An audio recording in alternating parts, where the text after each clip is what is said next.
Hello everyone, welcome back to Physiotherapy Junoon channel. And today's our topic on the mallet finger injuries.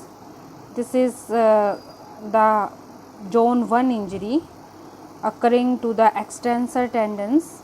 Okay, and in this the extensor tendon is torn or it is a avulsion fracture. What is avulsion fracture? When a bony part with the tendon rupture is called the avulsion fracture. So again I welcome you to the Physiotherapy Junoon channel. I Dr. Vinita, MPT Ortho, and we are discussing today mallet finger. So if you identify or want to differentiate between mallet finger and jersey finger, what is the difference? There is injury to the distal phalanx, could be an avulsion of the insertion of the flexor tendon. So in case like flexor tendon injury, if this happen, then it's a jersey finger deformity. And if there is extensor tendon deformity, then it is called the mallet finger deformity, and the fracture may appear small and benign, and it's really a beginning. So in case of mallet finger, there is dorsal base fracture,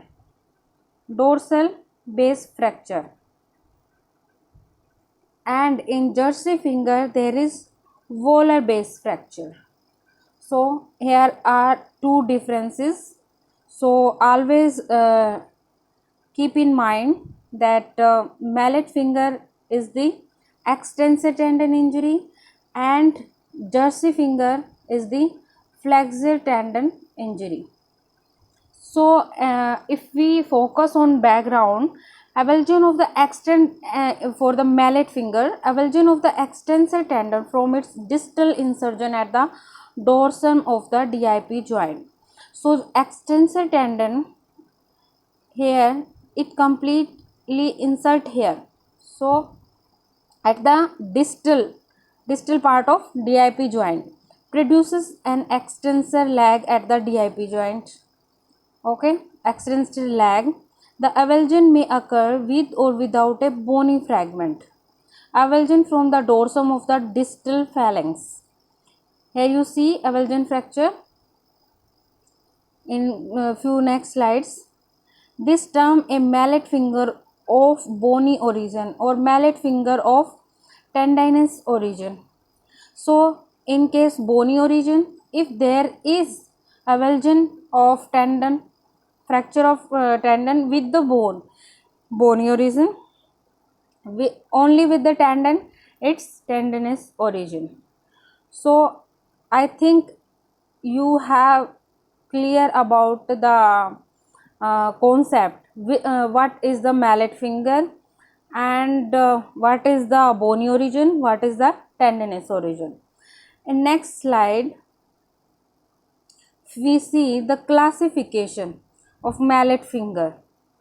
The mallet finger are classified into 5 types. Type 1 extensor tendon avulsion from the distal phalanx. Here you see in the picture extensor tendon avulsion from the distal phalanx. Type 2 laceration of the extensor tendon. Laceration of the extensor tendon, deep avulsion injury, the skin and tendon. So here are 3 differences. First, you have tendon avulsion. Second, you have laceration of the tendon. Third, deep avulsion injuries. These classifications are done by Dyle in 1993. Dole described 4 types of mallet injuries. Classifications are like fourth type is subdivided into A, B and C. So 4 type: fracture of the distal phalanx and 3 subtypes. Type 4th A is the transepiphyseal fracture in a child. You see in the picture transepiphyseal fracture. and less than half of the articular surface of the joint involved with no subluxation. So in type B there is no subluxation, but the articular surface of the joint, less than a half of the articular surface of the joint are involved. Here in the fourth type C, last one, more than half of the articular surface involved. So here you see the difference. There is only half and there is more than half involved in the fracture.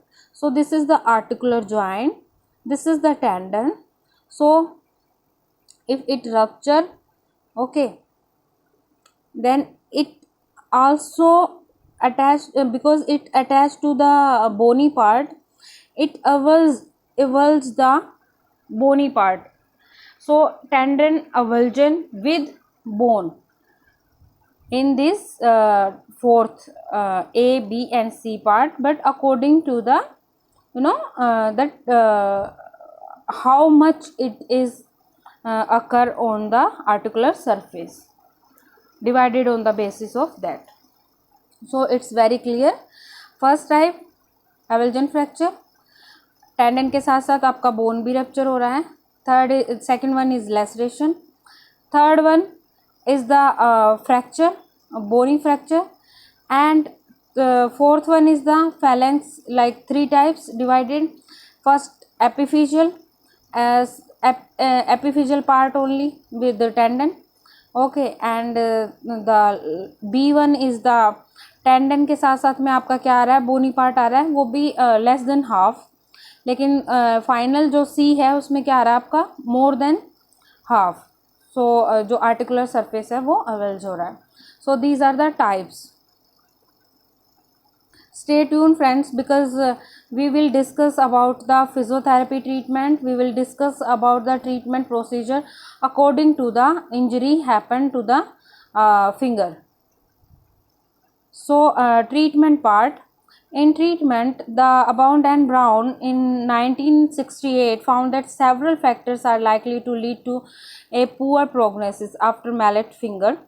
Like if there is tendinous avulsion, first thing, okay, the first type of fracture, continuous extension splinting of the DIP joint for 4 weeks, bad time splinting for another 6 weeks, sports splinting for another 6 weeks, active range of motion of MCP and PIP joints. And here I have to mention that you have to train patients for the wrist movements too. So wrist exercises with active range of motion at MCP and PIP joints. Next one is the type 2, laceration of the extensor tendon. Surgical repair required for this, and the treatment part is almost same, but you have to just take care of the like if there is surgery, so you have to advise patient to take care of the graft. Next is the deep avulsion, or in which skin is involved. So there is skin grafting and surgical repair of the tendon laceration, and treatment is like after scar will minimized, or you can say that if scar is not there or properly heal, and orthopedician when prescribe the splint, stake splint for 4 weeks, and bedtime splinting, sports splinting for 6 weeks, active range of motion for MCP and PIP joints. These injuries are more commonly happen to the like football, baseball and cricket players, because and to the hand which we use, like dominant hand which we use more in day to day activities. So for the this is happen to the dominant hand. So bony origin, type 4th. In this type 4th A, reduction of the fracture and splinting for 6 weeks, night splinting for 6 weeks. Next is the B type, reduction and splinting for 6 weeks, night splinting for 6 weeks. Type for C is controversial because splinting versus open reduction, there are so many researches supporting this, and internal fixation with splinting versus percutaneous pinning with the splinting for 6 weeks. So there are tie between these two because there are lots of researches which found that both the procedures are very helpful. Finger in physiotherapy, what you have to advise to the patient, when patient come to you, you have to take care about the finger, take care about the surgery part, like patient's healing is proper.